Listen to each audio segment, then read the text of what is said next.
মুমিনের সিফাত হলো, মুমিনের গুণাবলী হলো, মুমিন খুশু খুজুর সাথে বিনয়ের সাথে নামাজ পড়ে। সুবহানাল্লাহ বলেন না। বিনয়ের সাথে মুমিন কি করে? খুশু খুজুর সাথে একাগ্র চিত্তে মুমিন নামাজ পড়ে।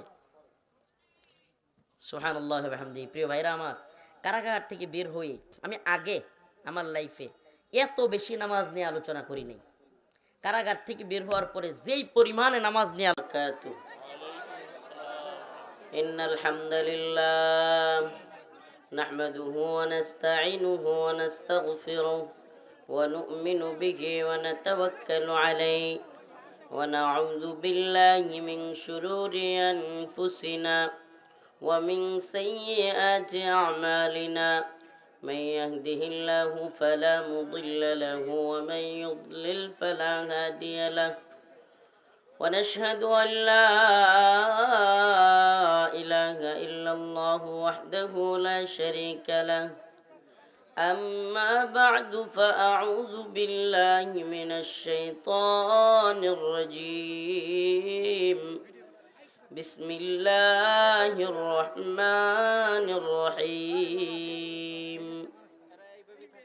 قد أفلح المؤمنون الذين هم في صلاتهم خاشعون والذين هم عن اللغو معرضون والذين هم للزكاة فاعلون والذين هم لفروجهم حافظون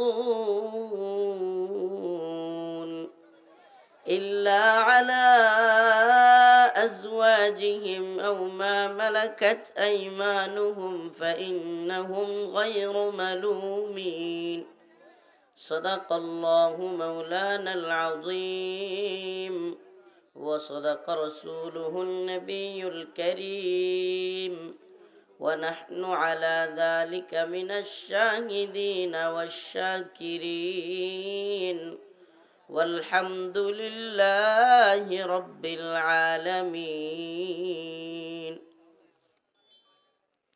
সকলে একটু দুরূদ শরীফ পড়েন। আল্লাহুম্মা সাল্লি আলা মুহাম্মাদিন ওয়া আলা আলি মুহাম্মাদ কামা সাল্লাইতা আলা ইব্রাহিম وعلى آل إبراهيم إنك حميد مجيد اللهم بارك